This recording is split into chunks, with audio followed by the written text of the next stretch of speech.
Mesdames, Mesdemoiselles, Messieurs, bonjour. Bien content de vous retrouver aujourd'hui sur une nouvelle émission sur le plateau de Canal Horizon. Aujourd'hui, j'ai le privilège d'inviter Monsieur Sab Amar Hoja du MAC, du gouvernement kabyle en exil, la NAVAD, qui va un petit peu nous donner son aperçu sur l'actualité de la Kabylie et aussi au niveau de la diaspora, au niveau de la diaspora kabyle en exil. Alors, je vais rentrer directement dans le vif du sujet. Sab, très content de vous retrouver. Donc, j'abrège un petit peu le nom. Sab Amar Hoja, c'est Sab, hein, si tu vois pas d'inconvénient. Tout à fait.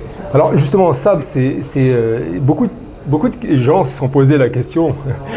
Sab, qu'est-ce que ça veut dire exactement, Sab? C'est une initiale? C'est juste un prénom. Bon, tout d'abord, bonjour. Bonjour, Sab. Merci à Canal Horizon pour l'invitation. Donc, Amar Hoja, c'est le nom de famille, simplement. Voilà. Même si notre nom de famille, c'est Maxime. Donc, voilà. Après, c'est l'administration française à l'époque. Donc, il y a des changements, tout ça. Nous avons un des anciens qui s'appelle Amar et Maxime. La communauté interprète aussi le Hoja. Donc, c'est par rapport à son nom. Il y a ce changement. Bon, voilà.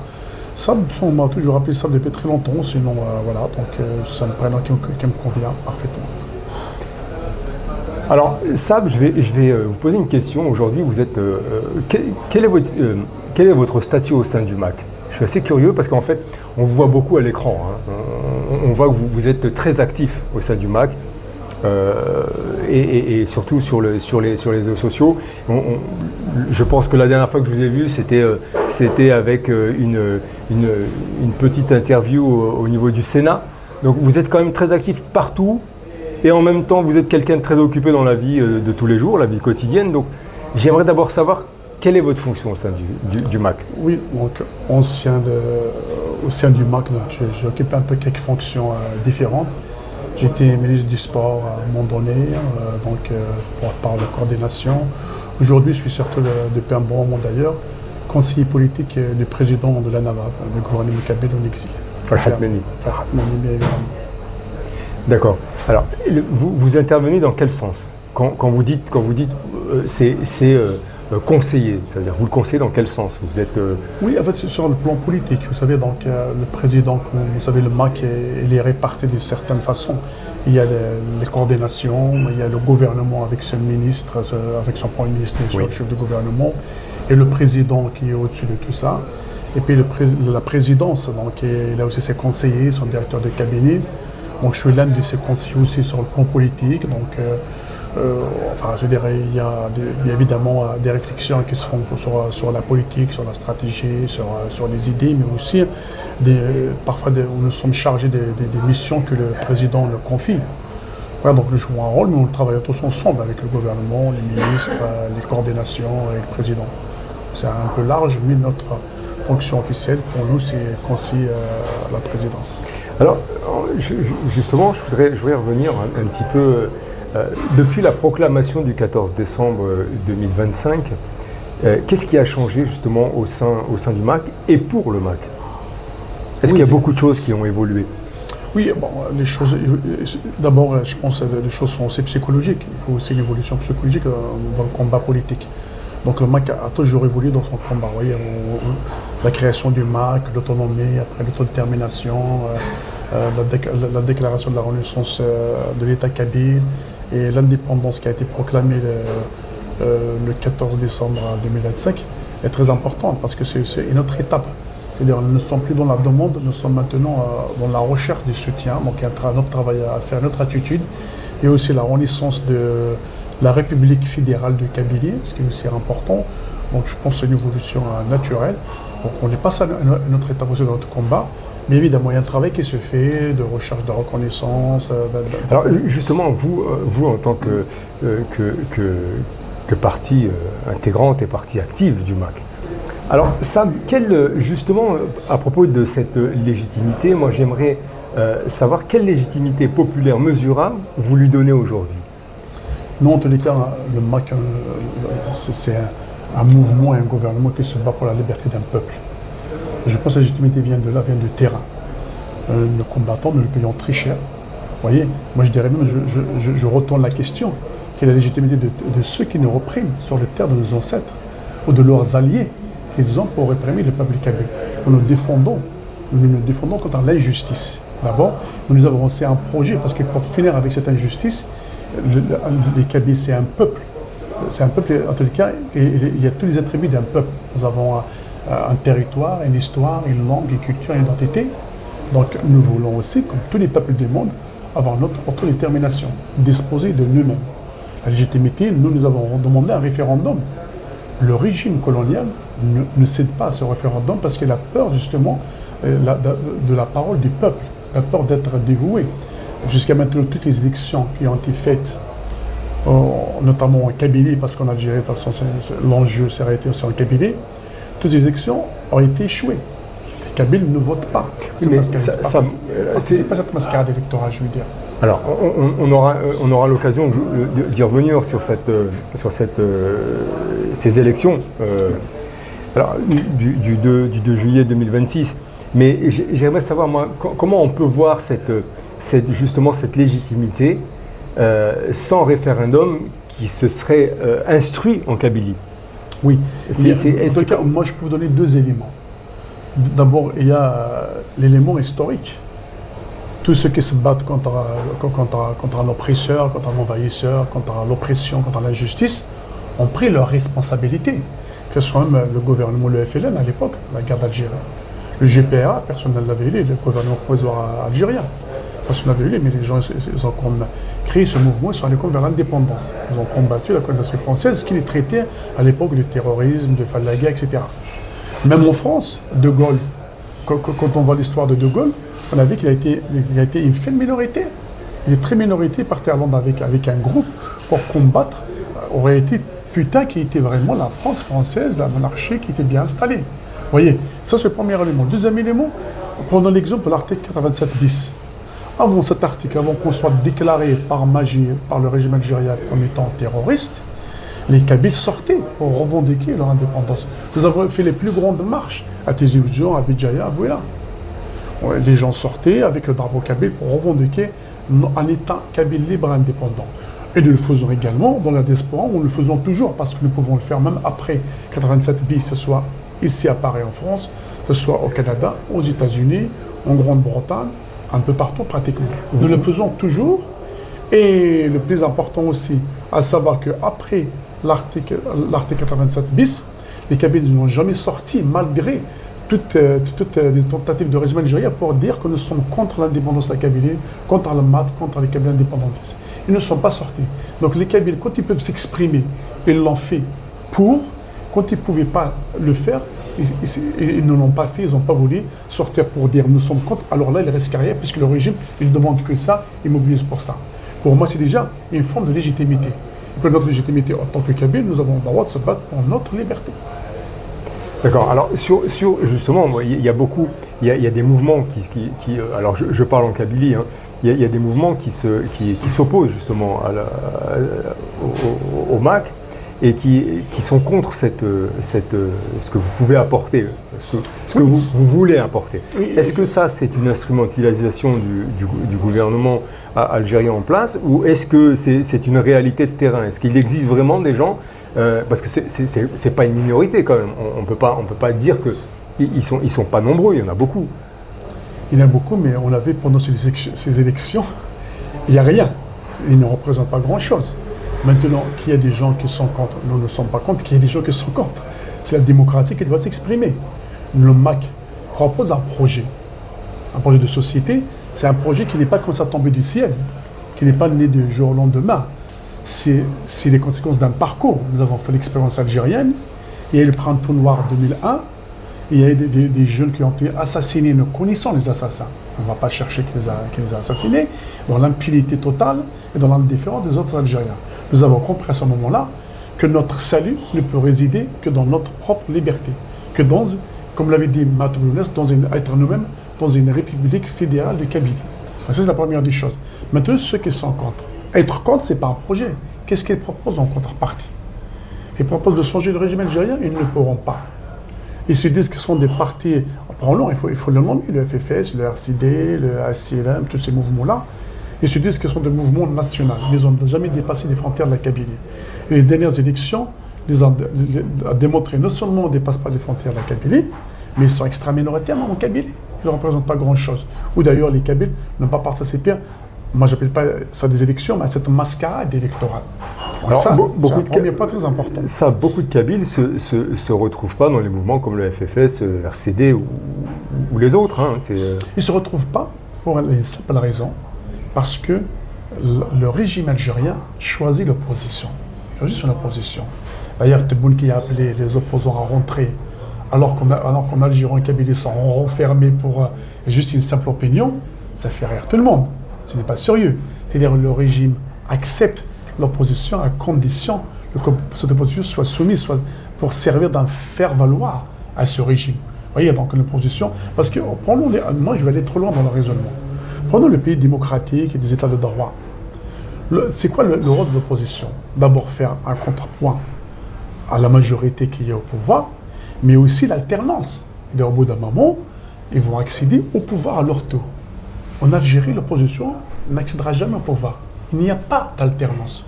L'opposition est là juste pour faire le jeu du régime, harmonier une crédibilité et participer à l'apparence, à ce qu'on fait le faire semblant. Pour dire, voilà, au monde entier, il y a des élections, mais les élections sont déjà décidées par le système. On sait qui sera président, les députés, tout est décidé à l'avance. Donc là, ils sont juste pour peut-être ramasser quelques miettes personnelles, quelques intérêts, mais dans l'immense majorité, cette opposition ne servait à rien du tout. Et le problème du régime, c'est de faire à tout prix participer la Kabylie à l'élection algérienne qui ne la concerne pas en réalité. Pour dire au monde, regardez, la Kabylie elle est algérienne, elle participe aux élections. Mais ça ne marche pas, on le voit. Ça fonctionne et c'est parti finalement, ils se ridiculisent. Ils ne sont que les représentants d'un régime criminel colonial en terre de Kabylie. Pas plus que ça. Ça, j'entends ce que vous dites. Alors, le FFS, lui, je crois, obtient 12 voix, au niveau national, hein, je parle, 12 sièges, pardon, et le RCD, 4 sièges, au niveau national, il me semble.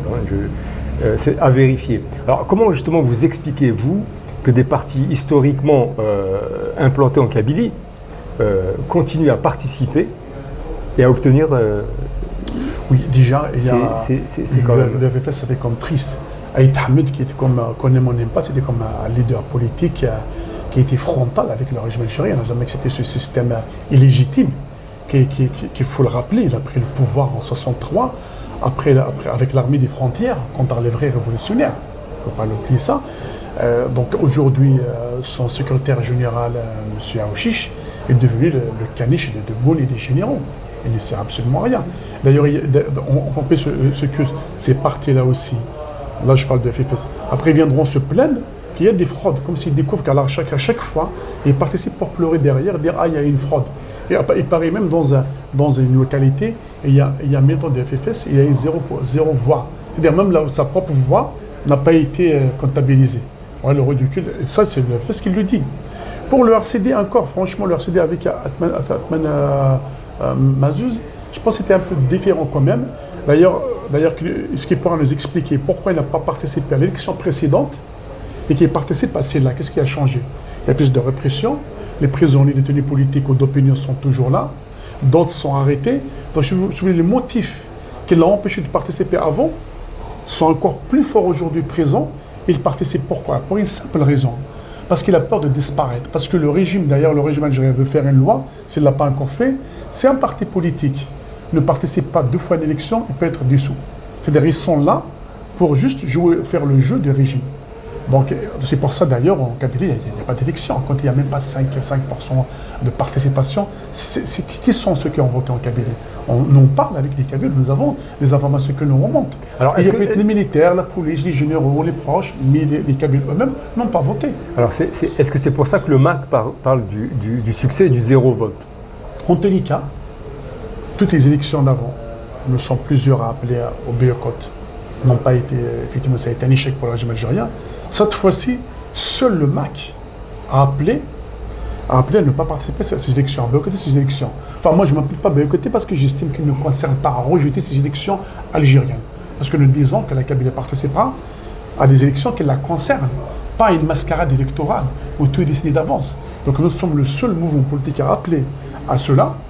Et le résultat, il est là. Voilà.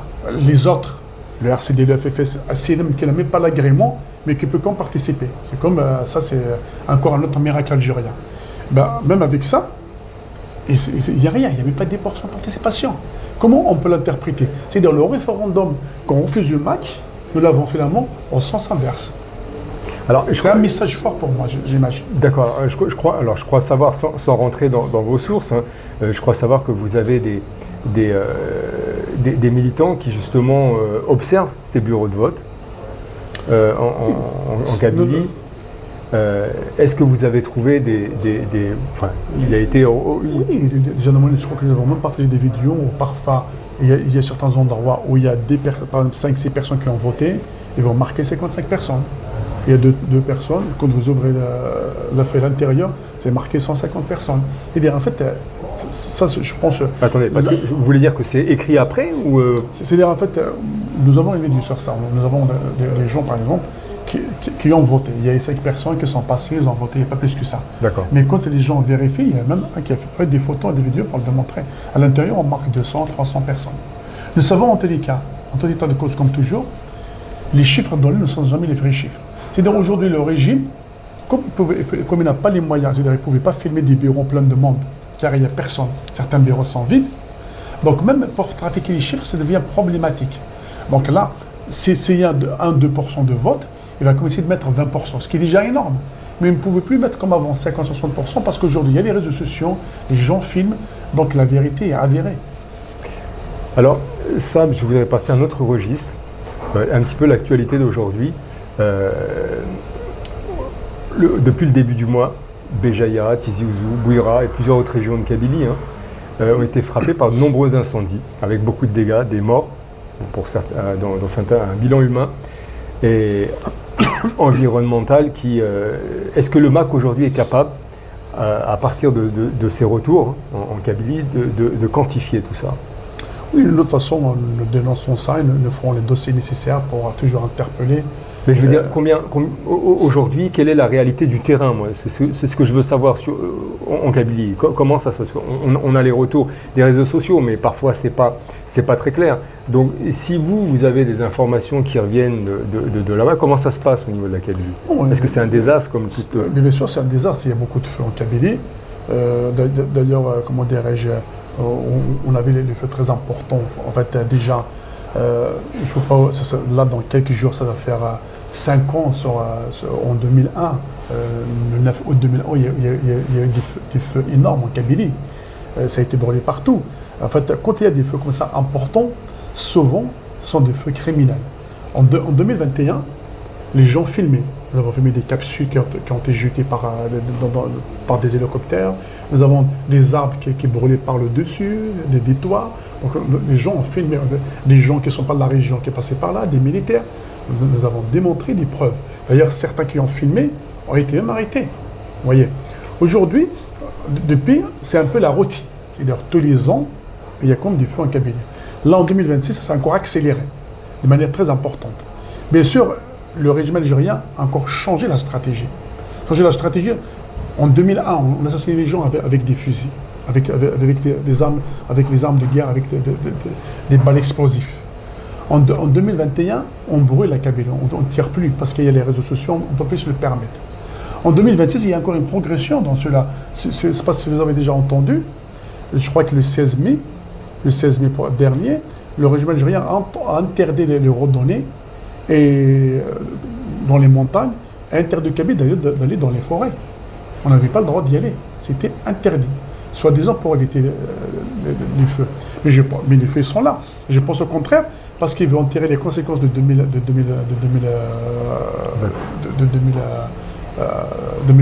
Il y a eu le grand feu.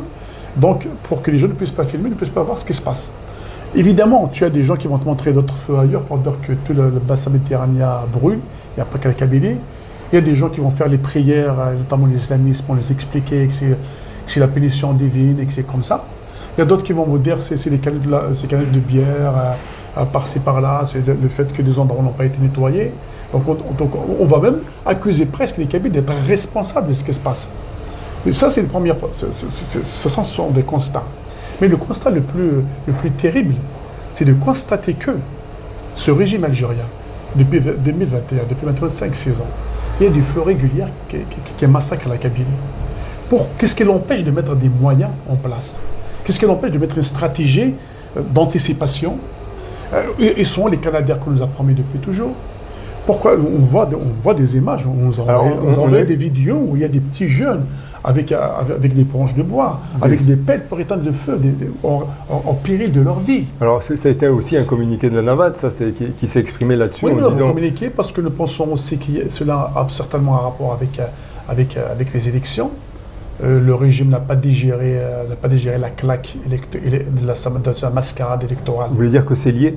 Moi, je pense que c'est lié. C'est-à-dire que, alors, pour que nos téléspectateurs comprennent bien, est-ce qu'aujourd'hui, ce que vous venez de dire, ça veut dire que les événements, les feux de forêt, ces départs de feu, qui d'après vous sont criminels, est-ce que vous pensez que c'est lié par rapport à cette frustration qu'il y a eu au niveau du vote? Il y a un rapport aux élections. Il y a un rapport qu'on peut faire. Il y a deux choses qu'il faudra préciser. Nous pensons en tous les cas. Ces incendies sont un petit peu dans la logique de l'opération Zéro Kabylie, que j'invente pas, qui existe. Voyez, une politique de terre brûlée. La Kabylie, on n'arrive pas à la faire soumettre. Donc il faut la vider de tout. Déjà, sur le plan économique, il n'y a aucun développement. On l'appauvrit.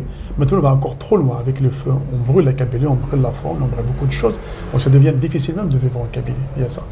Les élections qui viennent de se dérouler sont, encore une fois de plus, on peut appeler ça des élections, parce que c'est davantage une mascarade électorale, c'est un cirque plutôt que des élections, viennent de démontrer que les Kabyles ne votent pas, ne veulent pas donner aucune caution à ce régime criminel, malgré ses alliés locaux ou les partis politiques, ce qu'il en reste.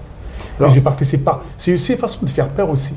De dire aussi, tant qu'il n'y a pas une soumission totale, nous continuerons leur politique de terreur. Oui, mais ça, je veux dire, de façon concrète, quel est l'intérêt de brûler, quel est l'intérêt pour l'État algérien de brûler les forêts en Kabylie? Qu'est-ce qu'ils peuvent y gagner? Bon, à part peut-être comme vous dites, hein, et j'entends sur cette chaîne que ça n'engage que vous, mais peut-être en fonction d'une punition, mais... pas seulement comme punition, comme je me répète, comme je viens de le dire, il y a l'opération Zéro Kabylie. C'est un ensemble de choses, l'opération Zéro Kabylie. Parce que la Kabylie, il est actuellement, comme aussi, comment dirais-je, exposé à l'exode. Beaucoup de Kabyles partent au Canada, en France, un peu partout. Parce qu'aujourd'hui, même avant, il y a des jeunes Kabyles qui partent. Maintenant, il y a même des familles qui partent. Moi, je les rencontre ici en France, qui quittent la Kabylie parce qu'il n'y a plus rien. La Kabylie, au rythme qu'il est en train de vivre, il est en train de se vider davantage. Voyez. Donc, c'est une pétition, c'est aussi une politique, aussi, c'est une stratégie derrière aussi pour la vider, pour l'affaiblir, pour que le régime n'ait plus en face de lui une Kabylie opposante, ancestralement opposante à ce régime qui le combat. Si aujourd'hui, on arrivera un jour, même pour enterrer quelqu'un, on ne trouvera pas des jeunes pour le faire, parce que tout le monde sera parti. C'est aussi un des dangers aussi auxquels la Kabylie est exposée. Et les feux, ils contribuent. Quand on brûle des forêts, quand on brûle des oliviers, quand on brûle des maisons, déjà ceux de 2021 ne sont pas encore indemnisés, qu'il y a encore d'autres et d'autres. De cela, c'est comme une politique très dangereuse. Le régime l'a démontré en tirant plusieurs fois sur les jeunes Kabyles. Donc c'est pas la brûlée c'est la stratégie d'aujourd'hui en tous les cas. Alors est-ce que par rapport à, bon, vous dites qu'il y a vraiment une absence de l'État par rapport à ces événements, est-ce que donc il y avait au niveau de la protection civile, des pompiers, etc. Donc ils n'étaient pas présents sur le terrain. Il y a en fait côté c'est vraiment une minorité, c'est vraiment des miettes, c'est vraiment quelques personnes avec des moyens dérisoires. On voit les vidéos. C'est un constat terrible. Il n'y a pas grand-chose. L'absence de l'État juste contre la Kabylie est en difficulté. Mais quand il faut réprimer, il faut arrêter les gens. Là, ne vous inquiétez pas, ils savent se mobiliser. Là, quand ils veulent se mobiliser, ils se mobilisent parce que qu'est-ce qui les empêche aujourd'hui d'avoir les moyens pour éviter tous ces incendies, pour la plupart sont criminels. Regardez, je vous donne un exemple tout court. Ici en France, à Fontainebleau, il y a des incendies, il y a des incendies importants. Tellement très importants, tellement forts, que les autorités françaises les ont interpellés. Qu'est-ce qui se passe? Parce que ce n'est pas des feux naturels. L'enquête a démontré qu'il y a eu ce sont des incendies criminels. Ils ont arrêté un pompier pyromane, ils ont entré d'autres personnes qui ont reconnu. C'est vrai que quand les feux sont comme ça, spontanément, plusieurs feux partent en même temps, de manière assez incroyable, souvent derrière, il y a des feux criminels. Aujourd'hui, le régime ne le dit pas parce qu'il pense avoir maîtrisé la situation. En 2021, il avait reconnu qu'il y avait des feux criminels, parce qu'il ne pouvait pas cacher. C'était tellement flagrant. Et bien sûr, évidemment, le ministre de l'Intérieur algérien les a reconnus, mais pour les attribuer au Maroc, à Israël, au Maroc, à la Kabylie. Voilà. Mais nous savons, ce sont les services algériens qui sont derrière ces feux. D'accord. Donc, alors, aujourd'hui, est-ce que le MAC fait quelque chose de concret justement pour ces personnes touchées en Kabylie? Est-ce qu'il y a une aide au niveau de la diaspora ici, par exemple en France, hein, bon, quand je dis en France, parce que nous sommes en France, mais ça peut être au Canada, ça peut être partout. Est-ce que cette diaspora se mobilise pour aider justement la Kabylie? Beaucoup de militants, beaucoup de gens de MAC se mobilisent pour voir si pour envoyer des médicaments, c'est pour aider. Vous voyez, il y a toujours cette entraide qui... Il y a toujours cette entraide ancestrale, kabyle. Hein. D'ailleurs, pas que le MAC, hein. Tous les Kabyles qui sont effondrés et touchés par ce qui se passe. Parce que nous pas obligé, parce que le MAC il fait ce qu'il peut. Mais concernant le problème de la Kabylie, ça concerne tous les Kabyles. L'entraide, il doit être générale. Chacun doit se soutenir. Il y a aussi des associations qui sont pendant le MAC, mais qui essayent d'aider, qui essayent de faire ce qu'ils peuvent. Mais le problème est beaucoup plus important que ça. Comment arrêter ça? Tant que nous sommes sous la domination, la colonisation d'un régime comme celui d'Alger, c'est de cette mafia, nous subirons la même chose. On peut se dire, au-delà d'essayer d'aider, le MAC aussi interpelle. D'ailleurs, le président a préparé une lettre pour les actions internationales, pour la Commission européenne, pour l'ONU, pour demander la protection de la Kabylie. C'est-à-dire parce que aussi les feux là, quand ils sont très importants, ils touchent tout le bassin méditerranéen, ça touche même l'Europe. Ça va très loin. Les conséquences avec le réchauffement planétaire, avec la canicule, ça va au-delà de la Kabylie. La Kabylie aujourd'hui, qu'on ne le veuille pas, il y a une politique de carrément la faire disparaître, la détruire complètement. Que ce soit les feux là, que ce soit l'exploitation de Tel Hamza. On veut exploiter les mines, ces richesses au détriment de la population, de l'environnement. Tout cela, c'est un ensemble de choses qui est en train de se faire. Nous essayons, mais le régime ne s'arrête pas. Et le problème, il est là. Alors, Sab, je voudrais revenir, vous avez ouvert une parenthèse importante. L'intervention de Farhat Meni qui justement demande la protection de la Kabylie. Alors comment on peut voir ça de l'extérieur? Est-ce que c'est aussi une action politique du gouvernement kabyle en exil qui dit voilà, on existe, on demande la protection des États étrangers, si je peux me permettre de m'exprimer ainsi. Ou est-ce que c'est simplement un appel humanitaire extérieur en disant voilà, on a besoin d'aide, aidez-nous.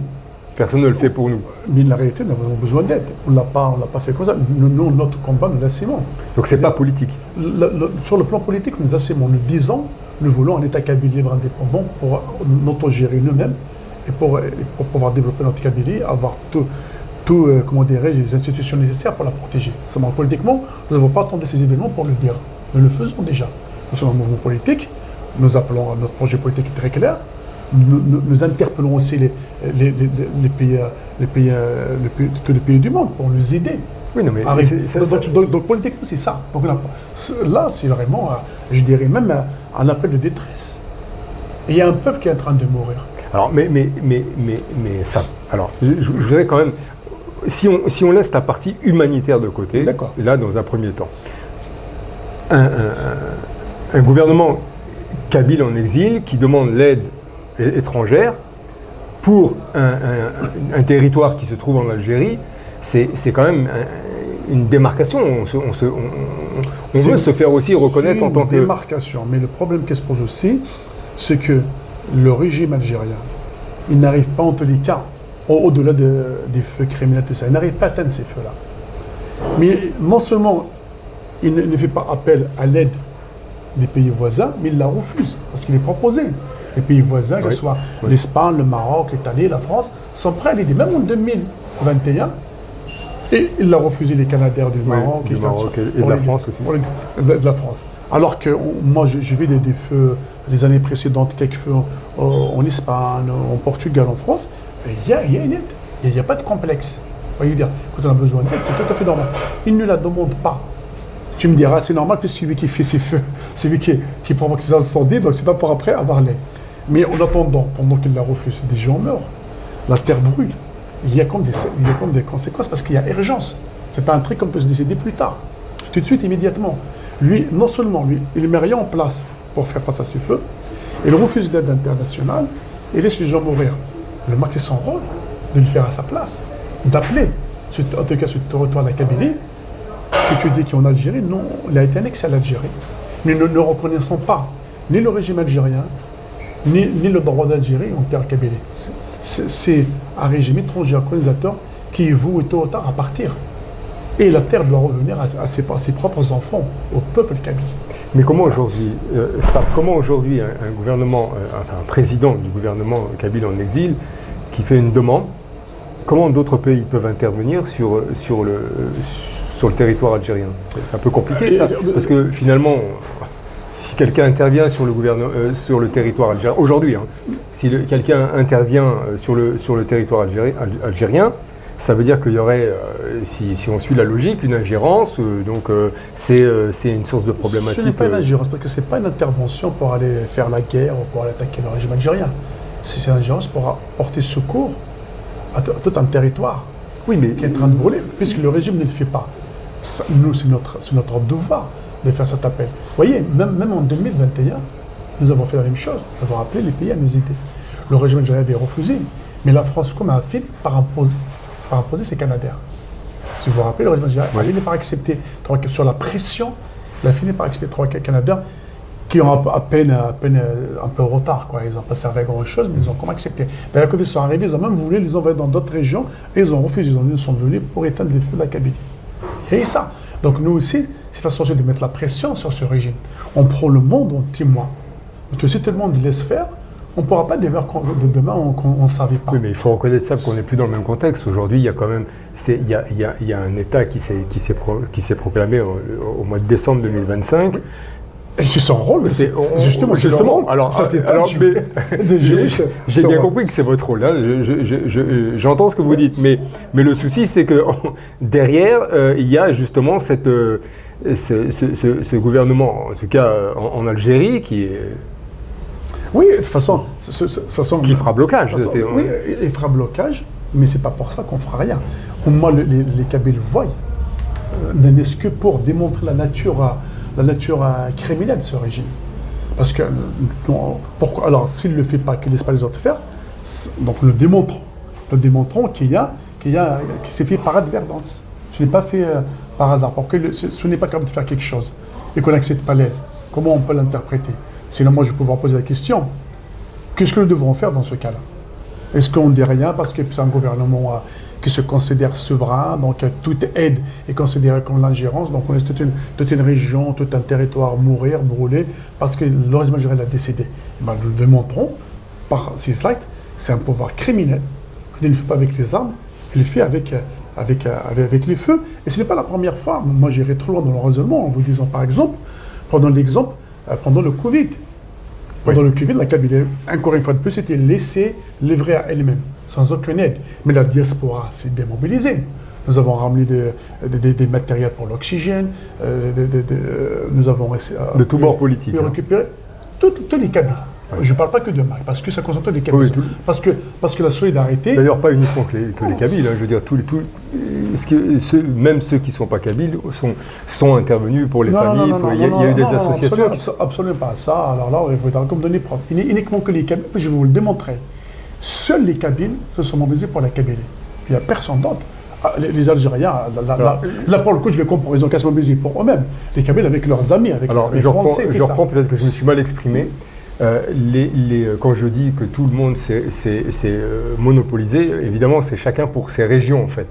Alors, les Kabyles pour les Kabyles, je veux dire n'importe quoi, mais les Chaouis pour les Chaouis, etc. Non, justement. Donc tout le monde s'est... Non, les autres ne l'ont pas fait. Seule la Kabylie, par son histoire, par son fonctionnement, Tajimet et les associations ici, a réussi à faire ça parce qu'il y avait des structures ancestrales qui sont là. Pourquoi je le dis? Moi, je connais très bien la problématique, donc je peux en parler là-dessus sans aucun complexe. Nous sommes mobilisés bien sûr, même les Kabyles, chaque association se mobilise pour son village. Ils sont plusieurs. Mais même entre associations, il y en a qui m'ont contacté, ils m'ont dit si vous avez assez de tel matériel pour votre village, on en a plus, on peut vous le donner. D'accord. Donc nous avons tous mobilisé, même des milliards aussi, même de l'argent et des matériels. Donc nous pouvions faire face. Donc la Kabylie, justement, a démontré qu'ils peuvent fonctionner sans le régime, encore mieux sans le régime qui l'a délaissé. Parce que même au Kabylie, les gens aussi, ils ont fait des barrages, ils ont fait un confinement, ils ont travaillé aussi, on travaille ensemble. Au point même que l'ambassadeur algérien a confisqué le matériel de la Kabylie. Alors ça, j'avais entendu parler de... C'est un fait. Moi, ce que je raconte, c'est vérifiable, ce sont des archives qui ne remontent pas très longtemps. Il a confisqué en disant même, je ne suis pas le représentant de la Kabylie, je suis le représentant de toute l'Algérie, donc je le donne où je veux. Mais dès que tu n'es pas que le représentant de la Kabylie, si tu es le représentant de l'Algérie, et que la Kabylie est en Algérie, tu es aussi le représentant de cette Kabylie. Puis vous l'avez, au lieu de prendre des exemples sur la Kabylie, des autres régions, de prendre des exemples. Et puis, au lieu aussi de remplir votre responsabilité, d'aider toutes les autres régions. Parce que nous sommes conviés des autres régions, nous le ferons. Nous ne voulons pas que les Algériens dans d'autres régions puissent mourir du Covid sans les aider. Mais déjà qu'on puisse le dire nous-mêmes. Comme on dit en Kabyle, commence d'abord par ce soit assez normal avant de dire les autres. Et nous a bloqués, ils ont confisqué, il y a même des informations qui partaient de ce matériel et partaient en Tunisie. Et c'est sorti dans les journaux. Ça veut dire qu'il a été donné en Tunisie? Il y a une partie qui a été donnée en Tunisie. Alors qu'en Kabylie, alors que c'est un matériel, ce sont des efforts faits par des Kabyles pour la Kabylie, puis cette Kabylie, elle a été livrée à elle-même. Voilà les faits réels. Alors, donc, bon, on était parti des incendies. Donc pour en arriver là, mais alors le président Farhat Meni de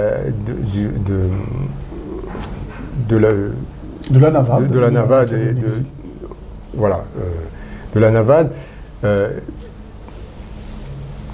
accuse justement le gouvernement, alors accuse frontalement le gouvernement algérien. Est-ce qu'aujourd'hui, alors vous dites qu'il y a des preuves? Mais est-ce que ces preuves, aujourd'hui, on peut les quantifier, les démontrer? Est-ce que ça, c'est démontrable aujourd'hui? À part quelques vidéos... Oui. Aujourd'hui, c'est plus compliqué, mais nous suivons une certaine logique. Ces preuves, nous avons déjà démontrées en 2021, il y a juste 5 ans. Nous avons démontré, pour dire que nous avons démontré déjà dans la suite. C'est pas quelque chose de nouveau qui arrive aujourd'hui. Nous avons démontré. Aujourd'hui, seul le MAC peut, comme tu viens de le dire, avec son président Farhat Meni, affronter frontalement ce régime radical, ce régime algérien, parce que depuis 2019, il y a une radicalité sans précédent, depuis 1962.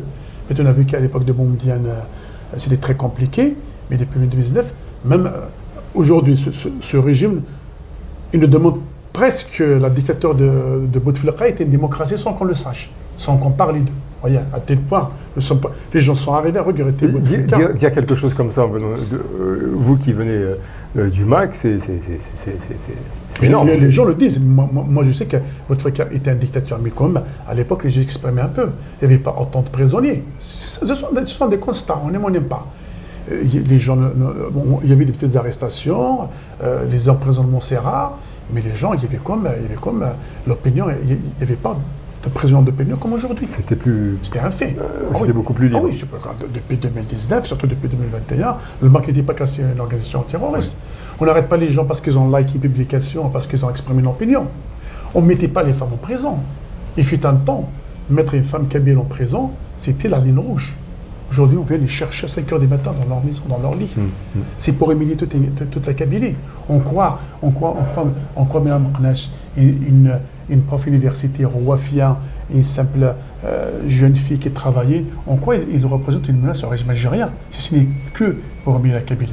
Bien évidemment, aujourd'hui, nous sommes le seul mouvement qui peut faire face à ce régime parce que nous assumons notre combat, nous le payons cher d'ailleurs.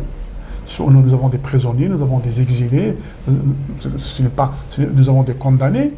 Mais les autres, de toute façon, ce n'est pas la fausse opposition qui va le faire. Et ce n'est pas non plus les gens sincères qui sont en Kabylie qui sont exposés à ce régime. S'ils disent quoi que ce soit, ils vont finir en prison. Donc non seulement nous le disons parce que c'est vrai, mais c'est notre devoir de le faire. Et nous assumons notre devoir.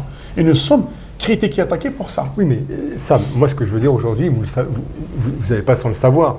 Aujourd'hui, si on veut démontrer quelque chose, il faut apporter des arguments concrets. Est-ce que vous, aujourd'hui, par rapport à toute cette violence au niveau des incendies, on parle des incendies, hein, on ne parle pas d'autre chose, mais au niveau des incendies, par exemple, est-ce que vous avez des images authentifiées, des discours qui sont capables d'être remontés au niveau international? Est-ce que c'est ça que les gens demandent? Oui, mais écoutez, c'est-à-dire il y a des précédents. Tout cela, nous l'avons déjà fait. Toi, tu parles de 2026. Alors moi, je parle de juillet 2026. C'est ce qui nous concerne, c'est l'actualité. Mais quand même, il faut qu'on me rappelle que nous l'avons fait en 2021, en 2023. Nous avons des vidéos, nous avons déjà donné. Cette fois-ci, le régime aussi, justement, ça a dérangé le régime, parce qu'il y a des conséquences. Il faut comprendre la chronologie des événements. Pour bien comprendre ce qui se passe aujourd'hui. Si nous sommes en regarde juste 2026, on ne comprend rien. 2026 aujourd'hui, le régime, qu'est-ce qu'il fait? Il a été gêné par les vidéos, par les témoignages de 2021, de 2023. Donc aujourd'hui, il a changé de stratégie. Alors je disais qu'il avait interdit de les redonner, il avait interdit au Québec d'aller dans les forêts. L'article, il sortait. Je ne vous sors pas des informations comme ça. Ouais. Pourquoi interdire pour avoir de tels feux? Les feux partent en même temps. Nous voyons qu'il y a des ressemblances il y a une accélération. C'est pas comme 2024, c'est pas comme 2025, il y a une certaine accélération, voyez. Mais le régime... L'accélération l'accélération des feux, cette sur les feux, ils sont beaucoup plus importants qu'avant. Donc nous voyons qu'il y a cette différence. Et nous savons que c'est comme ça, comme je viens de dire, quand il y a des feux très importants, souvent il y a derrière des pyromanes, et souvent des feux criminels, comme d'ailleurs en France, comme on l'a démontré. Dans des tas d'arbres, on arrête les gens qui font ce genre de choses. Ça, c'est un premier point. Mais le régime, il ne veut pas qu'on puisse avoir les mêmes éléments que les années précédentes, donc il a changé la stratégie. Aujourd'hui, il y a même des gens qui sont des faux opposants, des gens qui ne sont pas très clairs, qui vont dire oui, mais écoutez, c'est des feux naturels, ça arrive partout. Donc ils vont dans le sens, parce que le régime a tout préparé derrière. Mais nous disons, au-delà de ça, une des preuves que je peux vous donner. Parce que quand il n'y a pas de preuves, on peut faire des preuves par déduction. On peut, si on n'a pas encore, on reçoit encore des images. On verra ce qui va arriver. Mais une des preuves que je donne, juste le fait que ce gouvernement, que ce régime algérien ne fait rien pour arrêter ces feux. Quand on voit des jeunes avec des branches, avec des trucs, avec des pelles pour arrêter les feux, quand on voit que ce régime, il n'y a pas de Canadair, il n'y a pas d'avion, où il y a quelques personnes qui sont livrées à eux-mêmes, et même des villages, moi j'ai vu des vidéos, je peux vous les donner, des villages où on a coupé l'eau, ils ne peuvent même pas éteindre des feux. Tout cela, pour moi, si ce n'est pas des preuves, ça y ressemble beaucoup, en tous les cas. Alors, en tout cas, ça, vous partez aujourd'hui d'une déduction et de remontée d'informations, mais alors, si je comprends bien... Des témoignages, je sais des gens qui le disent, mais on ne peut pas... Voilà.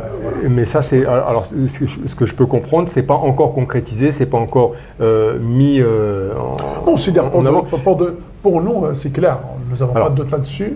Nous n'avons pas de doute là-dessus, nous savons qu'il y a en tous les cas au moins une partie de faits criminels. Alors, moi, je parle des preuves tangibles. Comme vous le dites, ça c'est notre histoire. Alors justement, c'est parce qu'en fait, on va vous dire, ok, très bien, on entend ce que vous dites, c'est bien, on vous croit ou on ne vous croit pas, mais bon, si une commission d'enquête internationale est sollicitée, il va falloir amener des arguments solides, un dossier solide. Donc ça veut dire qu'il faut quand même des éléments qui sont irréfutables. Nous avons nécessaire déjà que le régime s'explique sur son absence de remplir le rôle d'un État, d'un gouvernement, de faire face au feu. Ce qui n'a pas été fait en Kabylie.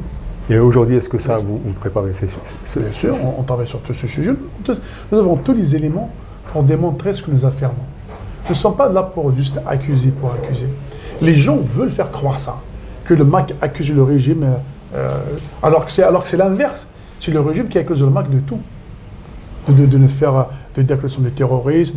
Là, ils ont parlé de l'arrestation de 2 militants du MAC et de 4 Marocains qui sont derrière les élections, etc., pour faire échouer les élections algériennes. Alors, juste une petite parenthèse par rapport à ça, parce que j'aimerais bien connaître le fond de l'histoire, en fait. Oui, c'est pour vous dire que c'est le régime qui accuse le MAC de tout, c'est pas l'inverse. Nous l'accusons des faits. Et lui, il les accuse des faits qu'il invente. Nous disons simple. Donnez-nous les noms de ces 2 militants. Comment vous arrêtez 2 militants de MAC? On n'a pas leur nom, personne ne les a vus, on ne les connaît pas. Donc aujourd'hui, il n'y a pas de militants du MAC, il n'y a pas de Marocains en fait. Apparemment, si. Mais peut-être que ce sont des fantômes. On n'a pas à les voir ces gens-là. On attend de les voir pour voir si ce sont des militants du MAC et dans quelles conditions. Et c'est ça, quand on arrête des gens et quand on accuse un mouvement, donc, en réalité, même à travers ça, on accuse le Maroc aussi. On accuse le Maroc, parce qu'il y a 4 Maroc, on accuse le Maroc d'être derrière le sabotage. Donc déjà, le régime reconnaît qu'il n'y a pas d'élection en Kabylie, que le sabotage vient de là. Donc d'un côté, il y a une chante des élections qui se sont déroulées, d'un autre côté, et des élections qui se sont échouées parce qu'il y a ceci, cela. Donc là, il accuse le Maroc, ou il accuse aussi le MAC d'être ensemble pour faire échouer ça. Nous étions accusés en 2021 que des drones marocains, des drones israéliens sont passés par le Maroc. Ils ont oublié que la Kabylie n'a pas de frontières avec le Maroc. Donc ils ont traversé toute l'Algérie pour brûler la Kabylie et retourner tranquillement. On se demande où est l'Algérie, où est l'armée algérienne. Donc voilà. Donc à chaque fois qu'il y a un mensonge, ça finit par se retourner contre celui qui n'est pas sincère, qui propage ce genre de manipulation, de mensonge. Alors, comment ils vivent ce genre justement de pic le gouvernement, enfin, les militants du MAC, comment ils peuvent vivre ça de la France? Est-ce qu'il y a une certaine colère qui monte? Est-ce qu'il y a... Ouais, effectivement, encore une fois de plus, c'est pas seulement les militants du MAC, mais tous les Kabyles qui voient la Kabylie brûler, livrés à elle-même. Déjà, je parle sur ça. Les faits, on voit la Kabylie brûler, des faits très importants. Les Kabyles étaient interdits de faire les randonnées et d'aller dans les forêts. Les feux sont importants. C'est toujours d'actualité, ça? Je pense que par la suite, on ne sait pas pourquoi ils l'ont interdit par la suite. Peut-être parce que leur mission est terminée, à savoir. Donc, il y a eu ça. Et puis, on voit qu'il n'y a pas, les moyens n'ont jamais été mis, rien n'a été anticipé, malgré les années, on leur disait attention, l'été va arriver, il y aura des feux. En ce cas. Et rien n'a été mis en place. On voit des jeunes livrés à eux-mêmes, essayent parfois de teindre des feux avec un pelle, avec rien. C'est vrai qu'on a le droit de se poser des questions. 2021 qui a été très catastrophique. C'est un minimum. On aurait pu quand même prendre des précautions, je suppose. Je pense que si la Kabylie avait son vrai gouvernement, il aura des comptes à rendre. C'est parce que le régime algérien, il est élu, ce peuple, sa élection élu, son peuple. Donc le peuple, c'est un sujet. Donc le régime, il fait ce qu'il veut, parce qu'il n'a pas de compte à rendre. Il fait ce qu'il veut. Alors, alors on dit bien si, mais si le gouvernement kabyle en exil n'était plus un gouvernement kabyle en exil, mais était un gouvernement en Kabylie, qu'est-ce que vous auriez fait dans cette situation? La moindre des choses, ce que tous les autres pays font. Si tu remarqueras dans beaucoup de pays, il n'y a pas ce genre de désastre. Des petits pays. Alors, ça veut dire quoi concrètement? Ça veut dire d'abord, il n'y aura pas d'incendie criminel, parce qu'on ne voudra pas brûler nos terres, de familles, nos villages. Ça tombe sous le sens. Déjà ça, c'est un problème qui est réglé. Et puis, un gouvernement kabyle rendra des comptes.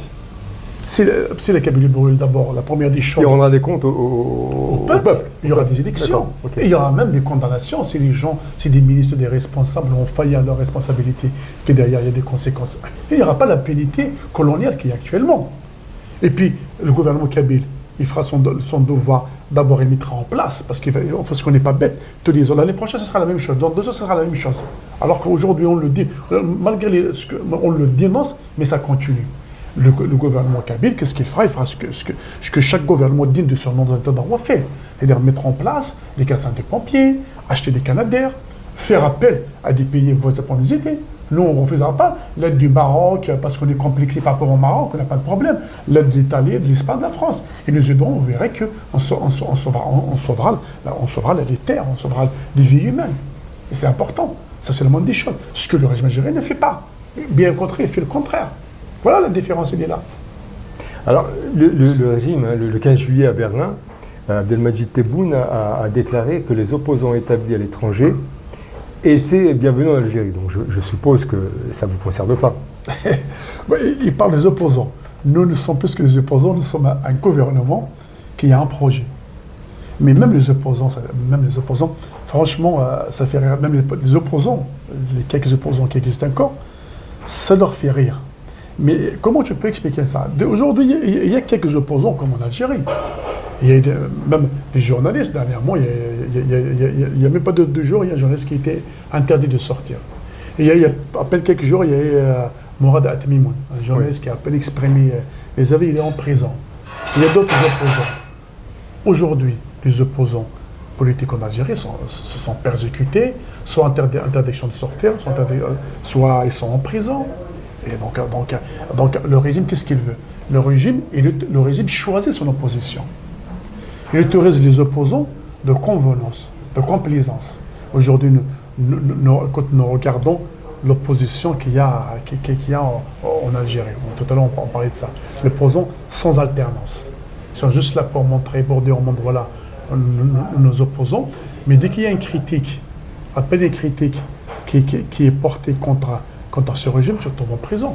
Donc, ça veut dire aux opposants, en plus parce qu'il a fait appel aux opposants, avec des conditions. Avec des conditions, c'est-à-dire que vous vous opposez selon les critères de régime. On vous explique ce que vous avez le droit d'opposer, ce que vous n'avez pas le droit de faire. Donc en fait, simplement, c'est une reddition. Et moi, je pense que ça, il l'avait dit aussi, parce que comme par hasard, ça coïncide avec l'entrée le 31 juillet, entre parenthèses, d'un grand opposant algérien. Alors, voilà. on peut, je vais peut-être le citer, mais alors. C'est vous qui posez les questions. Alors, ça coïncide peut-être, mais il faut savoir que, alors, on va le citer, hein, c'est Saïd Saadi qui va rentrer et qui a fait sa. Il l'avait annoncé lui-même. Oui, il l'a annoncé lui-même. On n'a pas. Donc ça a créé un secret des policiers.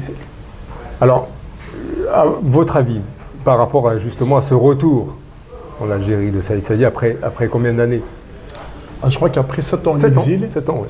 Il nous a expliqué qu'il n'était pas en exil quand même, que c'était juste pour écrire son mémoire. C'est un peu compliqué ça, 7 ans en exil sans être en exil. C'est la nouvelle formule de Saïd Saadi qui a l'art de trouver ce genre de citations. Donc en fait il était en exil juste pour s'inspirer. Parce que pour écrire son roman apparemment en Kabylie ou en Algérie, il n'avait pas cette inspiration. Pour écrire des mémoires finalement.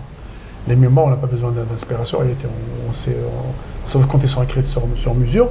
D'ailleurs, bizarrement, ces mémoires sont arrêtées en 2019, avec l'arrivée de Gaïd Salah, de Boun, tout ça. Donc là, comme ça, on ne va pas fâcher ce gouvernement parce que qu'est-ce qu'il dirait, voyez. Il y a ça. Mais je pense les initiales de Saïd Saadi, SS, on peut rajouter le troisième S et la signer. Parce qu'on ne peut pas rentrer en Algérie sans signer. Non, moi j'affirme que personne ne peut rentrer en Algérie sans signer ou sans négocier. Pendant longtemps, il ne pouvait pas. Il avait même déclaré dans un tribunal où j'ai assisté avec l'histoire de Samir Opération qu'il y avait une histoire qu'on lui reprochait des choses qu'il n'arrivait pas à savoir, que la justice algérienne, etc. Je suis au courant justement de cette petite. Voilà. Donc apparemment, c'est réglé. Vous n'allez pas me faire croire qu'il va rentrer sans avoir négocié. Aujourd'hui, on arrête n'importe qui. Alors lui, il dit le contraire. Il est en confort. Et vous savez, peut-être qu'il faut comprendre le contraire. Il est en confort, et il a un bon confort ici en France, il vit très bien, il passe son temps à écrire ses mémoires, à déposer des plaintes tout azimuts contre tout le monde, lui profite la liberté d'expression que la France puisse lui donner, mais il interdit aux autres de parler. Donc là, aujourd'hui, il va rentrer en Algérie, forcément il y a une négociation, j'allais dire la reddition. C'est même pas la reddition, parce que la reddition, ça veut dire que tu étais contre un adversaire, il faut que tu as perdu, donc il y a la reddition à signer. Même pas parce qu'il n'a jamais été vraiment un opposant, comme il le dit, il a toujours été un allié de ce régime algérien. Alors, objectivement. Qu'on soit bien clair, hein, c'est votre point de vue personnel. Mon point de vue politique et ma lecture critique intellectuelle. D'ailleurs, ce retour en Algérie, ça a été négocié depuis longtemps, parce qu'il a déjà annoncé, il y a déjà très longtemps de ça. Il fallait que les conditions soient réunies. Et prépare ça. Saïd Saadi n'a jamais été vraiment un opposant, en tout cas en exil. Il s'est plus opposé en MAC comme adversaire qu'autre chose. On ne va pas oublier, que ce soit ici en France, que ce soit au Canada, on ne va pas oublier sa conférence au Canada où il avait accusé les pauvres condamnés à mort de Lavan d'avoir assassiné un arabophone, c'est-à-dire d'un crime raciste. Au lieu de les soutenir et les accuser, alors que nous savons tous, ce sont les services algériens qui étaient derrière l'assassinat de Zebel Ben Smaïl. Nous avons des vidéos, nous avons des témoignages. Les gens ont été condamnés à mort, ils n'étaient même pas présents sur les lieux. Tout ça, ce sont des choses comment dirais-je, qui ont été archivées, qui sont là. Vous voyez, et des accusés, d'ailleurs, même la prof universitaire, Mme Konache, lui a répondu. Ouais. Il lui dit, toi qui es au Canada, tu peux t'exprimer pour encore enfoncer ceux qui sont en prison, qui ne peuvent pas se défendre. Moi, je dénonce ça. Il avait dit, il a été convoqué suite à ça et emprisonné par la suite. Vous voyez, donc tout cela. Donc ça veut dire, vous voulez dire qu'il y a une corrélation entre... Moi, en télé, Saïd Saadi, ça a été plus en opposant aux opposants qu'en opposant au régime algérien. C'est une évidence, on le dit, ce sont des faits. Vous voyez. Après, je pense qu'il est obsédé aussi par Aït Ahmed, en réalité, qu'il a toujours combattu. Aït Ahmed, il est revenu en 89, après 23 ans d'exil en Algérie, en Kabylie, en Algérie.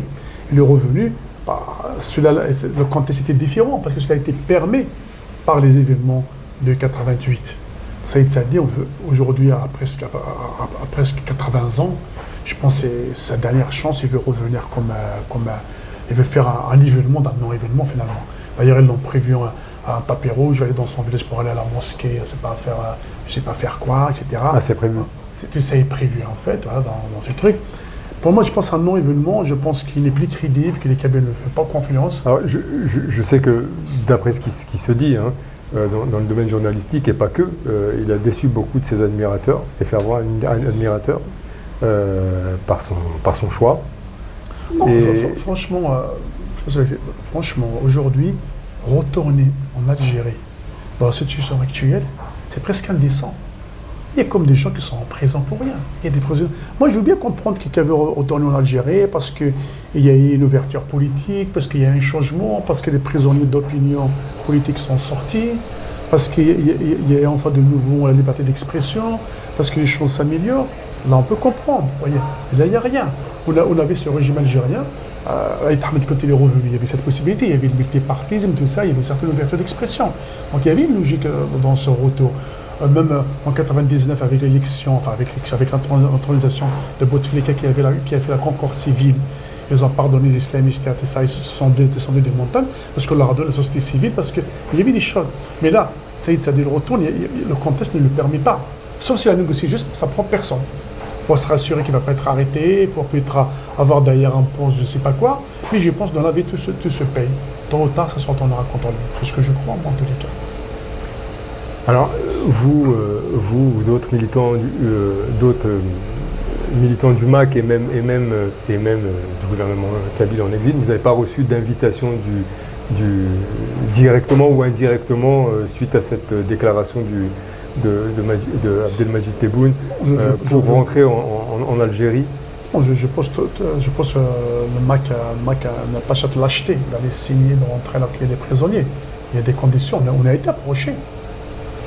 Si demain vous receviez, vous ou Farhat Menni recevez une invitation en disant venez négocier, est-ce que vous iriez Nous avons déjà reçu, nous avons une charte de négociation très claire. Une charte de négociation qui a été votée par le Parlement kabyle, qui démontre toutes les conditions à suivre. Ce n'est pas comme ça, n'importe qui va aller. Saïd Saadi va aller négocier. La négociation, au nom de quoi? Il n'a pas de parti politique, il ne représente plus rien.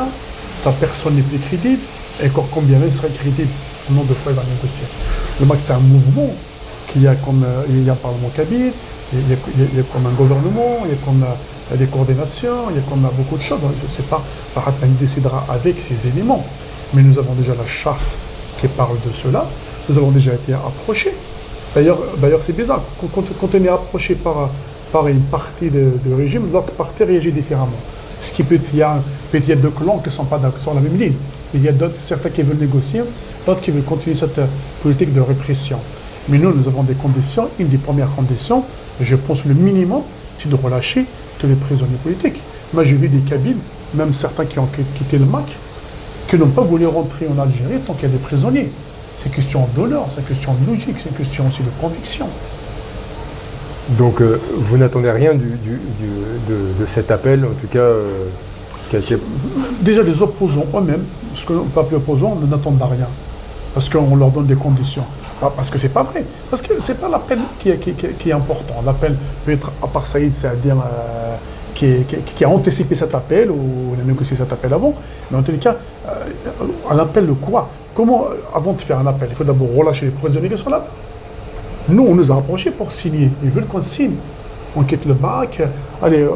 Vous avez été approché? Oui, beaucoup de maisons de banque.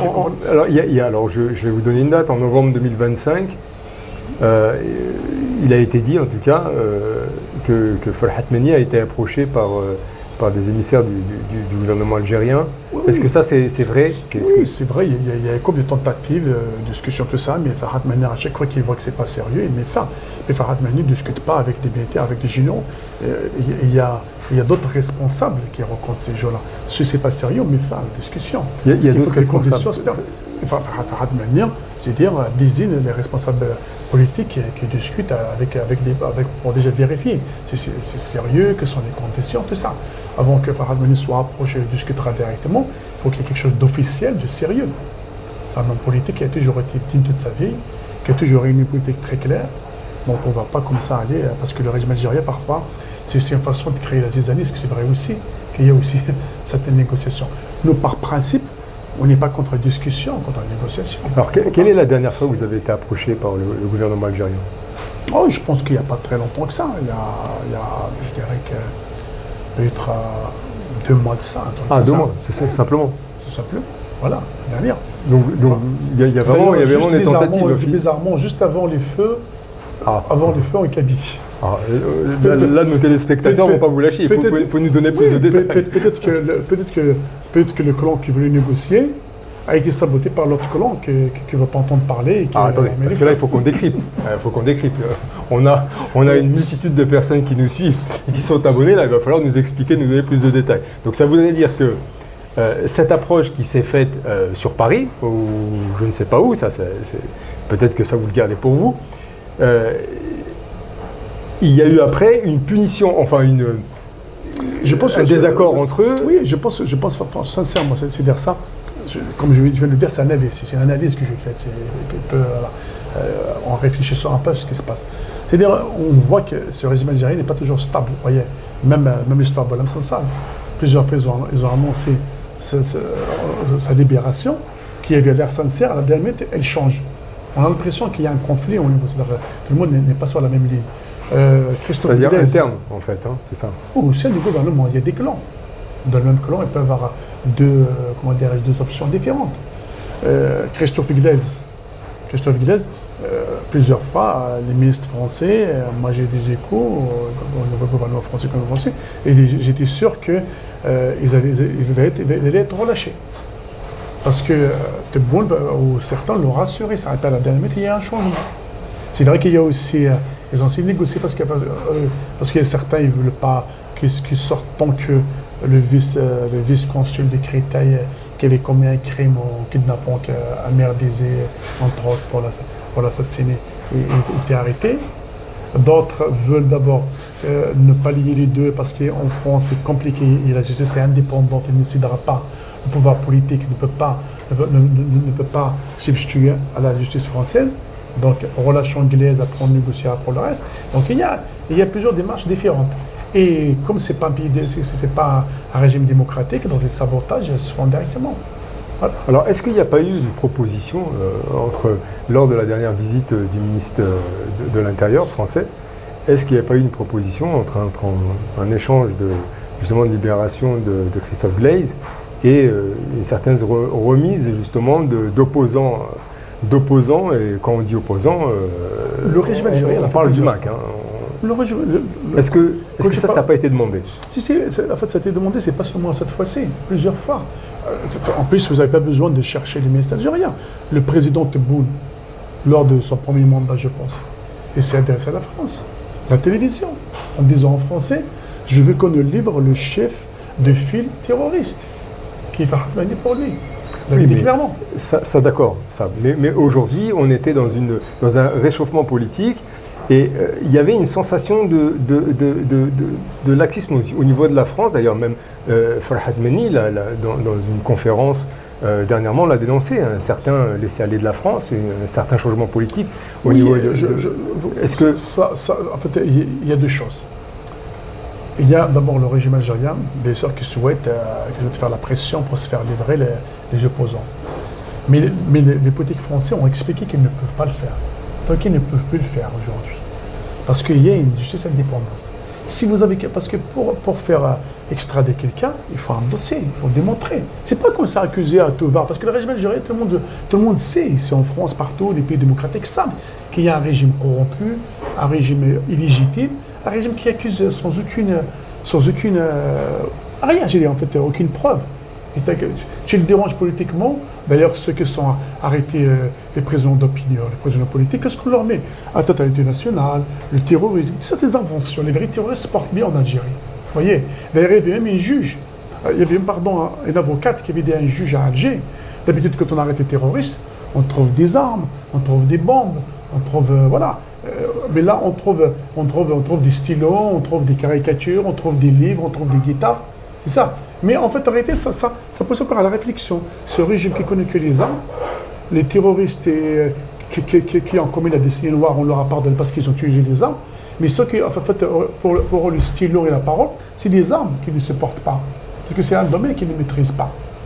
Donc oui, bien sûr qu'ils essaient bien ça. Après, il y a comme le deuxième point, effectivement, que vous avez abordé. Peut-être la faiblesse, c'est-à-dire, il y avait d'ailleurs deux attitudes au niveau gouvernement français.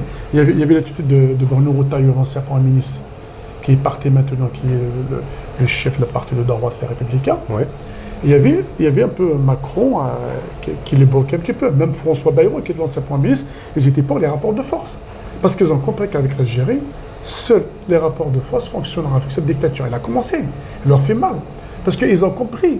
C'est pas le fait que l'Algérie négocie avec la Belgique pour avoir le passeport rouge, voyager comme ils veulent, eux, leur famille, toute l'armada de régime, avec l'Allemagne, avec l'Espagne. Voyez, mais surtout que c'est la France qui les intéresse.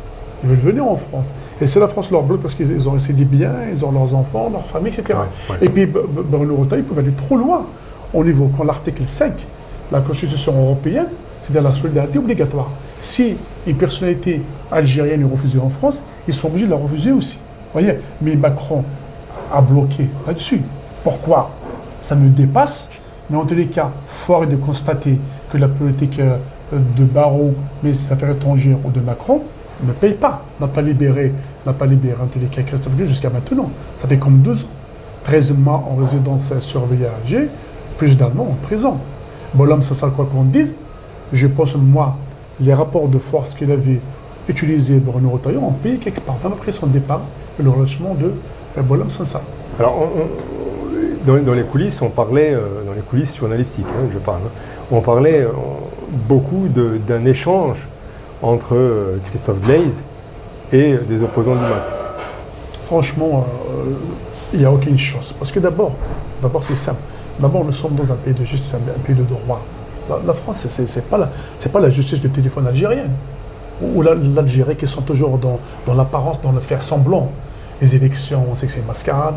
La justice, on sait qu'il n'y a pas de justice, il est aux ordres, etc., etc. Tout est comme ça en fait en Algérie. Juste, on fait semblant. On a dans juste l'apparence. En France, il y a quand même une vraie justice. Il y a une histoire, il y a une culture. Ça, c'est le premier point. Le deuxième point, la plupart des opposants politiques du MAC, prenons le président, il a comme une statut d'asile politique. Il est protégé à la protection. C'est pas un jeu. Il a mis 3 ans pour l'obtenir malgré comment dirais-je, la clarté de la chose. Voyez, mais il a comme asile politique. Et puis que beaucoup d'autres responsables de la politique du MAC, dont moi, nous avons sur la citoyenneté française. Nous sommes franco-kabyles. Nous sommes français. La France ne peut pas expliquer ses ressortissants. Alors peut-être c'est beaucoup plus compliqué avec vous, mais est-ce que par exemple, si on prend Axel Belabassi ou d'autres, est-ce qu'il n'y a pas un risque aujourd'hui pour eux avec cette façon? Justement, Axel Belabassi, c'est un bon exemple. Axel Belabassi, on l'a accusé d'avoir été au départ, d'avoir mis du feu. L'instigateur de ce qui s'est passé en 2020. Avant, c'était lui. Quand ils se sont rendus compte qu'il était en France, ils ont dit que c'était l'instigateur. Après, quand il fallait donner des preuves, il n'y a rien. D'ailleurs, le dossier que la justice a reçu était catastrophique. On a donné des parts à un casier judiciaire vierge. Son avocat a même osé dire l'Algérie, c'est un pays démocratique, il va rentrer normalement, il va s'exprimer s'il est innocent, ils vont le relâcher. En plus, il peut parler avec son avocat dans une chambre à part tranquillement, les prisons sont bien équipées, on dirait noter 5 étoiles. Et puis, alors que le fait que ce soit un des responsables importants du MAC, rien que pour ça, il sera condamné, déjà. Normalement. Sans parler même de ce qu'on lui reproche. Par la suite, Il était obligé de donner, par la suite, quand ils ont donné son extrait d'acte de, comment dirais-je, judiciaire, on a vu qu'il y avait des choses, qu'il y avait beaucoup de condamnations anciennes. Parce qu'ils ne savaient pas qu'on le savait déjà ça. Quand on a dit, mais il était condamné, pourquoi ils ne sont pas mentionnés dans son acte judiciaire? Après, ils les ont remis pour dire, oui, c'est une erreur administrative. Vous voyez? Et puis, Aksel Belabassia a démontré qu'il était innocent, que le régime algérien est incapable de démontrer que le MAC était derrière ces feux-là, parce que c'est lui qui était dans les feux. La justice française, pour moi, le verdict d'Aksel Belabassia, non seulement a innocenté Aksel Belabassia, mais a innocenté le MAC d'être derrière ces feux-là. Rien que pour ça. Donc hier, ils n'ont pas pu le faire. Aujourd'hui, je crois qu'il a même demandé la politique par la suite, il l'obtient. Donc là, je ne vois pas comment on va comment dirais-je, Aksel Belabassia, c'est un opposant politique, c'est un responsable du MAC qui travaille pour le droit des peuples qui ont sa liberté. Qu'est-ce qu'il a à voir avec les feux qu'on invente pour, voilà, à travers lui, on vise aussi d'être responsable, on vise aussi le président. C'est ça qu'on sait. Alors, aujourd'hui, la justice française ne peut pas accepter ce genre de choses. Donc aujourd'hui, vous êtes convaincu que même en coulisses, il n'y aura pas de risque ni pour une personne, par exemple, comme vous, ou le président, ou Aksel Belabassia, ou les choses. Absolument pas. Nous n'avons aucune crainte. Notre combat est légitime, il est honnête. Nous sommes un mouvement pacifique. Nous sommes contre la violence. Au contraire, si des Kabyles veulent la violence, nous avons toujours refusé ça. Parce que notre combat, nous n'allons pas reproduire ce que nous subissons. Nous voulons que ce soit un combat pacifique politique. Nous n'allons pas aller sur le terrain du régime algérien qui cherche que de pousser à la clandestinité, à nous faire un peu ce qu'il a fait avec les GA. Avec les Kabyles, il se trompe. On le combat politiquement avec le droit international jusqu'au bout. Là-dessus, il n'y a aucun souci. Et puis, il y a des gens qui se sont exprimés. Il y a l'ancien ministre, je crois que toujours des Affaires étrangères à l'époque, ou de l'Intérieur, je ne sais plus. Maintenant, il est ministre de la Justice d'Armania. Il y a aussi l'ancien ambassadeur d'Arienco, qui ont dit que l'Algérie ne demande parfois d'envoyer des opposants, notamment les gens du MAC. On leur dit, il y a des pratiques aujourd'hui, en 2025-26, qu'on ne peut pas faire. Peut-être les années 70-80, avec Alim Sini, quand il a été assassiné par deux assassins parce qu'on les a envoyés. Aujourd'hui, on ne peut pas faire ce genre de choses. La preuve, ceux qui ont attaqué les Merdisiens, ça peut être des bons responsables liés directement à Tebbo, ils sont comme en prison, mandat de dépôt. Vous voyez, on a dit au régime algérien, donnez des dossiers. Nous vous promettons, en donnant des dossiers sur ce jour-là, nous allons les transmettre à la justice française qui fera son travail. La justice française n'acceptera jamais d'être instrumentalisée par l'Algérie. Le dossier que vous avez évoqué d'Aksel Belabassia, la justice française a laissé le temps à l'Algérie. Donnez-nous vos documents. À chaque fois, le dossier est incomplet. On leur laisse le temps. Il n'y a rien, en fait. Au contraire, c'est catastrophique. C'est creux. Catastrophique. Même, en plus, le juge qui s'est occupé de cette histoire, il ne sait même pas traduire les noms. Tu vois. Et il y a Mohamed Laskri, c'est-à-dire l'askri militaire, mais l'askri, ils ont traduit par Google Mohamed le militaire, on ne sait pas quoi, c'est un truc. C'est-à-dire, en fait, on ne connaît même pas que c'est. Non, moi, je dis l'askri, même en traduisant, parce que c'est son nom. Eh ben, ce juge est devenu ministre de la justice française. La justice algérienne, pardon. Vous voyez, à tel point la médiocrité est comment dirais-je, récompensée. Voilà à quoi nous sommes exposés. Donc non, nous menons un combat juste, et ce n'est pas le régime algérien ni la justice qui va nous faire reculer. Bien au contraire, ça nous donne plus de force d'aller encore plus loin dans notre juste combat, parce que nous n'acceptons pas que les Kabyles soient opprimés, soient emprisonnés, soient maltraités par un régime dans l'impunité totale et dans l'indifférence de tous les Algériens. Alors Sam, on arrive à la fin de cette émission. J'aimerais politiquement savoir un petit peu quelle est la feuille de route pour septembre 2026. Est-ce qu'il y aura quelque chose de nouveau au niveau du sein du gouvernement kabyle en exil? Est-ce qu'il y a des actions qui sont prévues? Est-ce que du renouveau? Beaucoup de militants demandent justement que ce soit avec la nomination du Premier ministre ou les actions que vous menez, beaucoup de militants sont à l'affût justement. Oui, vous l'avez dit vous-même. Donc, 1er septembre, c'est la rentrée pour tout le monde scolaire, oui. Tout ça, effectivement. Donc peut-être pas les premières semaines, peut-être septembre, fin septembre, octobre, il y aura effectivement un Premier ministre qui remplacera donc M. Hanafi Farah, l'ancien Premier ministre, qui d'ailleurs il faudra rendre un grand hommage parce qu'il a fait beaucoup de travail. Il a été comme à la hauteur de l'événement. Et l'histoire retiendra que la déclaration de l'indépendance de la Kabylie le 14 décembre 2025 a été faite avec le Premier ministre Halifi Farha sur son autorité, et bien sur l'autorité du président. Alors justement, M. Hanafi, est-ce qu'on le reverra ou M. Hanafi, il ne sera plus Premier ministre parce que je pense que ça fait 3-4 ans qu'il est là, ça fait comme pas mal, je pense qu'il a fait beaucoup de travail, mais ne pas être Premier ministre, ça ne veut pas dire qu'il sera plus dans le MAC. D'accord, donc il sera toujours actif. Il sera toujours responsable de le MAC, actif, je pense à son expérience de Premier ministre, et puis aussi, il est encore jeune, hein. C'est un jeune homme, mais c'est un vieux militant. C'est un militant. D'accord. Je crois qu'il est né dans le MAC depuis des années, donc je pense effectivement qu'il a un gros rôle à jouer encore. Je ne dirais pas que le MAC a besoin de lui, la Kabylie a besoin de lui. C'est beaucoup plus grand. Bien sûr, c'est beaucoup plus grand parce qu'il apporte, effectivement, le nouveau Premier ministre qui va arriver, je suis certain qu'il fera encore des bons travail, se prépare. Donc, le gouvernement continuera. Le président sera encore là. Nous sommes contents d'avoir Masfahat Menir. Je crois que moi, je l'appelle le dernier des Mohicans. Je crois qu'il y a un des derniers leaders planétaires de cette classe, de cette dimension. Voyez, des gens qui sacrifient toute leur vie pour une cause, comme était Nelson Mandela, Che Guevara, Gandhi. Je pense que Farhad Menir il est de cette race et il n'aura pas beaucoup à l'avenir. Alors, est-ce qu'il y a des... Alors, beaucoup de gens se posent la question, et notamment moi. Est-ce qu'aujourd'hui, il y a des successeurs susceptibles d'être à la hauteur de Farhad Menir? En tous les cas, il doit y avoir des successeurs. Moi, je dis qu'il y a... Oui, politiquement, il doit y en avoir. Oui, il doit y avoir. Il y a plusieurs dans le MAC. Il y a des responsables qui vont prétendre à cette fonction le moment venu, parce que le président est là. De toute façon, des chefs comme Masfahat Menir, ils sont pour l'éternité. Ils ne peuvent pas, même s'ils veulent arrêter, pour l'éternité, ils sont toujours là. C'est comme Mandela, jusqu'à leur mort, ils seront toujours là. D'accord, mais évidemment, il y aura peut-être d'autres qui vont le remplacer, même s'il sera toujours là. Est-ce que, alors, je vais passer là, vous pouvez ne pas répondre, hein, mais est-ce qu'il y a certains responsables du MAC aujourd'hui qui briguent justement ce poste?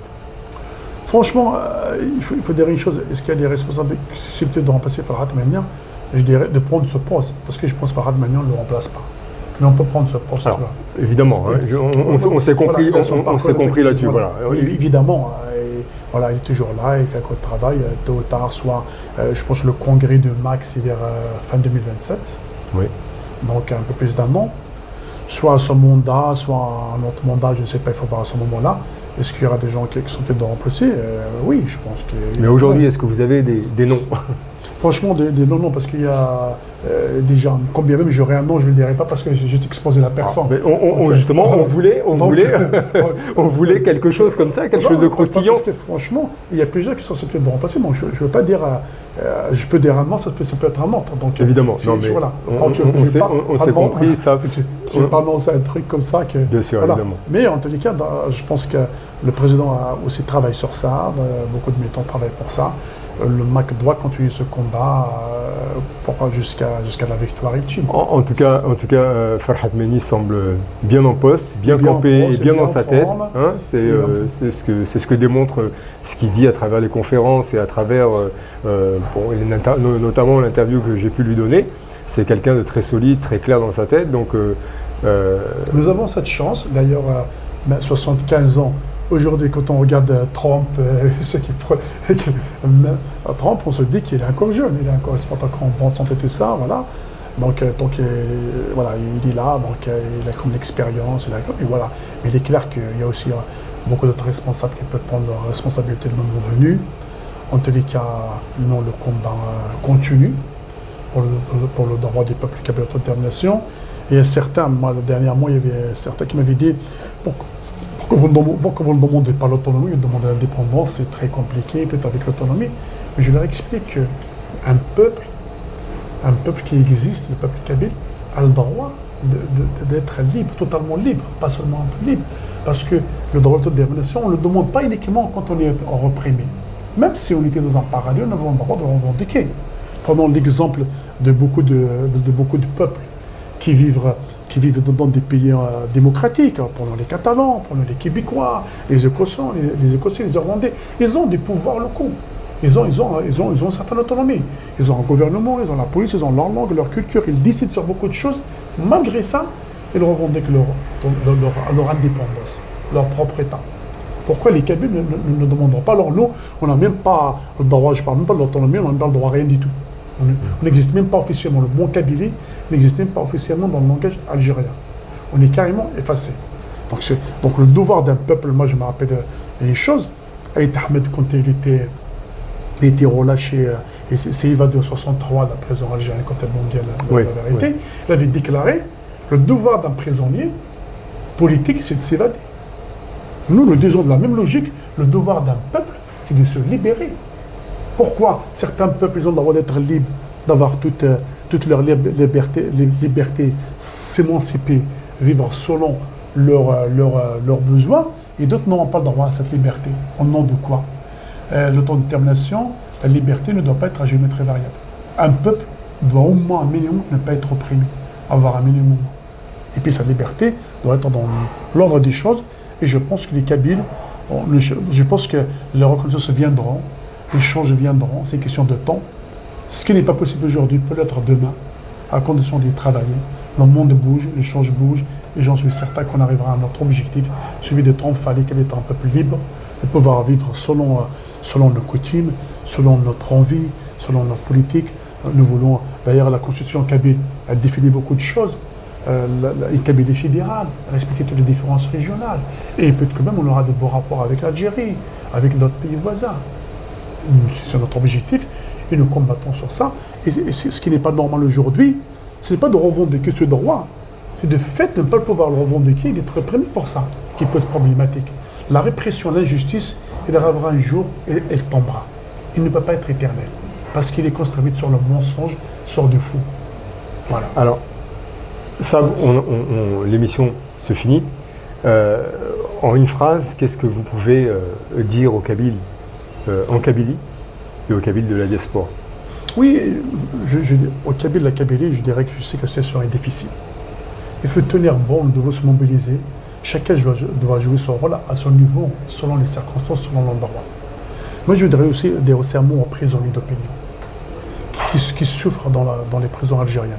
Nous comprenons la difficulté et l'injustice qu'ils subissent.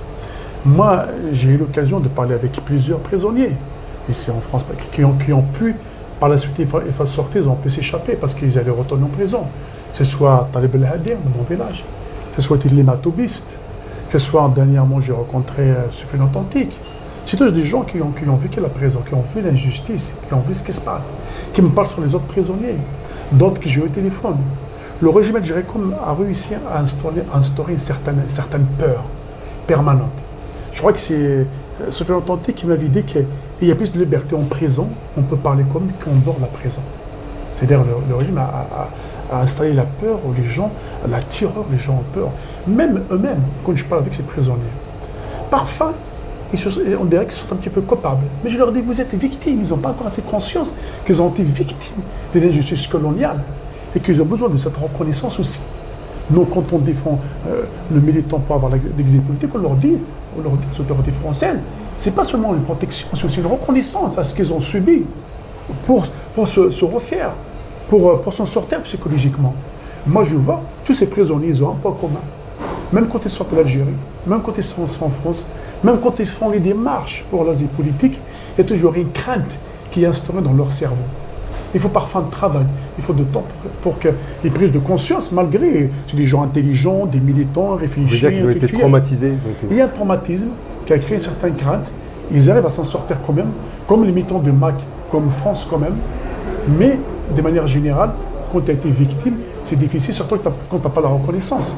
Parce que le régime algérien, il veut les faire passer pour des coupables. Quand tu demandes à des gens, ils signent pour la reddition, pour se mettre à genoux, pour demander pardon à un régime qui les réprime, c'est une double peine. Ouais. C'est traumatisant psychologiquement, c'est humiliant. Même la personne, il va se détester soi-même. Il peut se regarder dans un glace. Nous comprenons. Avoir une pensée positive de soi, aimer soi-même, c'est important pour avancer dans la vie. Là, on leur crée tout des troubles psychologiques, après, de soi. Pour la signature, ça, beaucoup le font parce qu'ils ont des des obligations familiales, ils ont des... Oui, mais écoutez, nous avons tous des obligations familiales. Je peux comprendre encore ce que nous, on n'a jamais critiqué quelqu'un parce qu'elle a signé. On a critiqué ceux qui rejoignent ce régime. Parce que ce régime qu'on combat aujourd'hui, demain je signe, je quitte le MAC, c'est une chose. Je vais signer encore pour rejoindre un régime criminel qui continue à opprimer, alors que je le combattais.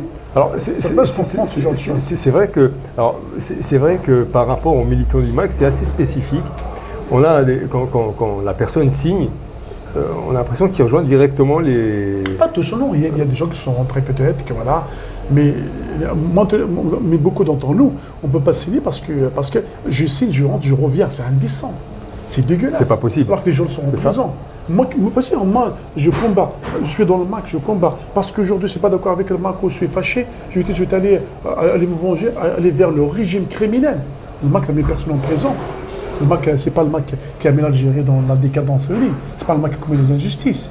Vous voyez, donc signer, ça a comme un sens. Si je la même côté ici, c'est quand leur propre volonté en réalité. Ça nous le comprenons aussi. Vous voyez.